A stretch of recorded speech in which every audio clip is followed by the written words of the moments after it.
Let's talk drone safety, because you can have a perfect working drone in perfect weather, but if you're not flying safely, the whole operation can come crashing down, literally.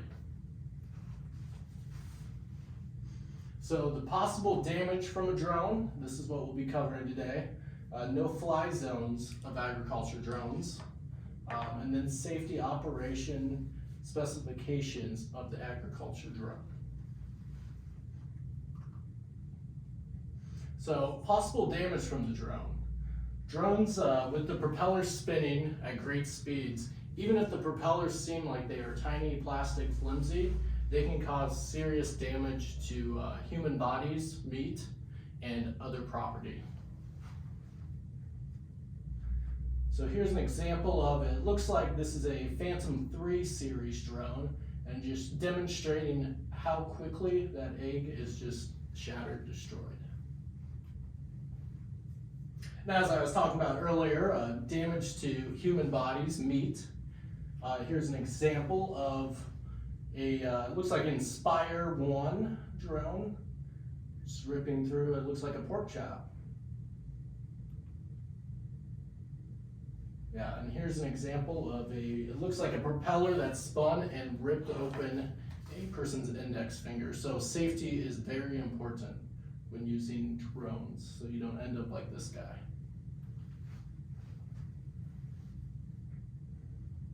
So when flying drones, you need to be aware of your landing area and landing areas in case of an emergency. So if you're flying over tall crops such as corn, you're gonna have a stalk that comes up 5 or 6 feet.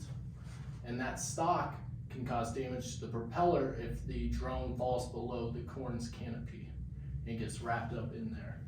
So we can see here just the damage to sunflowers, but it'd be a lot like a corn stalk. And then over here in orange, just cut up by the propellers. Here's a MG drone, MG1P.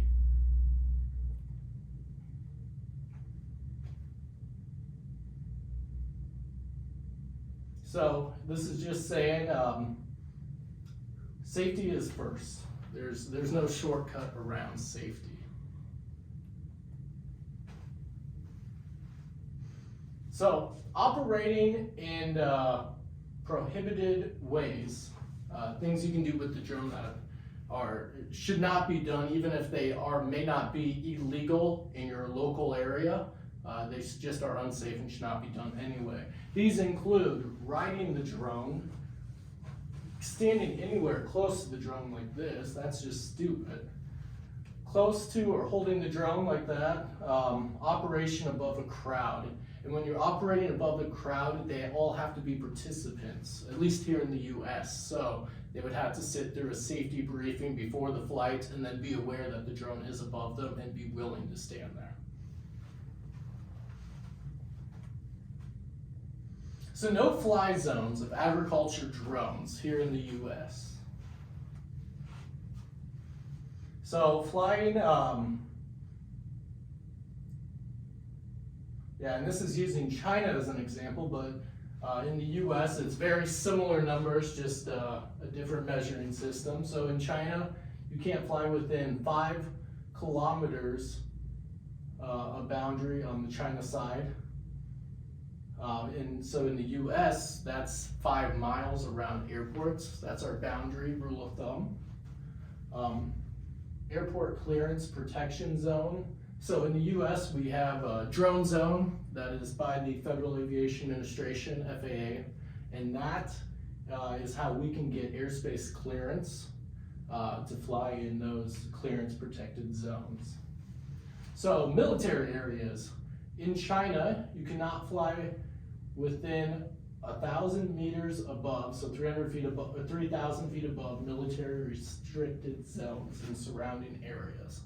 And I know here in the US, if you do get too close, your drone will just drop out of the sky. They have ways to turn off your drone so it does not compromise the safety of the base. So in China, within 100 meters, 300 feet of power plants, substation, gas stations, looks like most areas of business, ports, large activity areas, you got to stay at least 300 feet away from, or 100 meters. This is to give enough space that if the drone did have some magnetic interference or the radar detected something and the drone acted abnormal for even just a split second, there's enough boundary in between the drone and human lives that we don't run into problems here.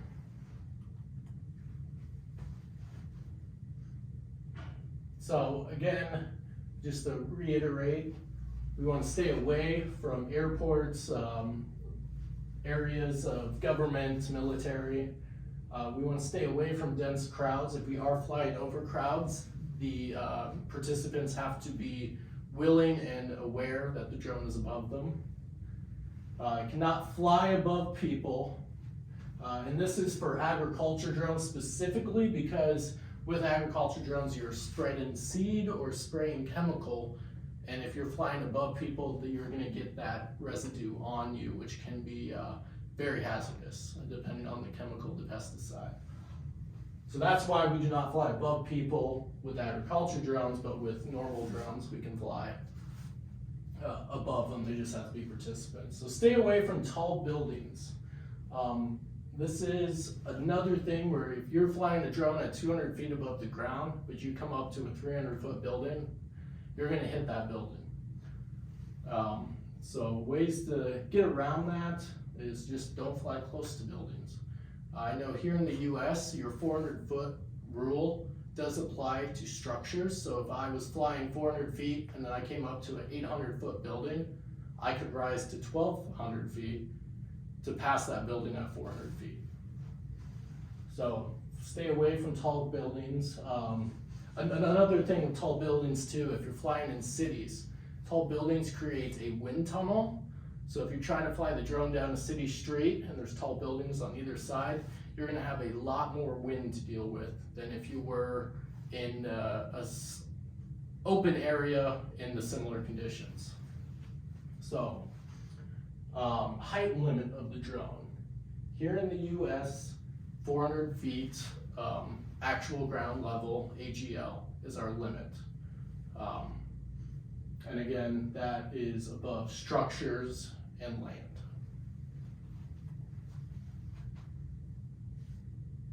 Okay, so safety operations specifications of agriculture drones. Yeah, so this is now more for agriculture drones specifically, and just keeping a safe distance from people, as I talked about earlier. Spraying chemicals, so you have a hazard there, and you don't want people to get that residue on them. So staying at least 6 meters or 18 feet away from people while spraying and operating the drone. Before even taking off though, you want to make sure that your operation area is clear. You don't want to take off with the drone, then turn around to look at your field that you're going to fly and see, oh, there's children playing in the field and I'm trying to fly pesticide over them. That's something we do not want to do. You'll lose your license like that.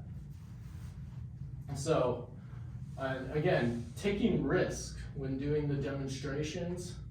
A lot of times, to push a sail, you're going to want to be cocky with the drone and show what it can do.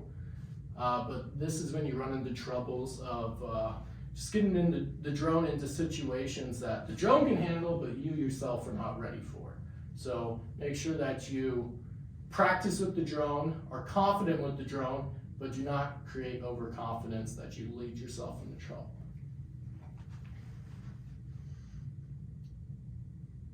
So qualified operations. Here in the US, to fly the MG, we have to have our Part 107 license, and then we also need to have a pesticide spraying license within the state of Iowa. To fly the T30, we have to have our 107, we have to have our pesticide license, but then we also have to have a 137 license because the drone's over 55 pounds. So making sure that you are qualified for all those, getting your licenses, that way you can safely and legally operate your machine. Self-protection. When you're out in the sun for days, hours, you're gonna definitely get sunburned. So wearing sun protective clothing, SPF clothing, sun visors, masks. For chemical, we're talking respirators, N95 mask, protective glasses, rubber gloves that are not porous, and then boots and pants as well to protect yourself.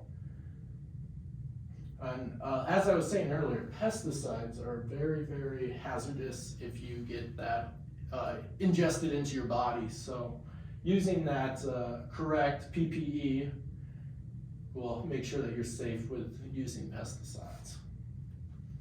And I'm going to end my presentation here for now. It's just over 10 minutes. But thank you for listening to me. I hope this was helpful and you learned a few things about the safe operations of drones.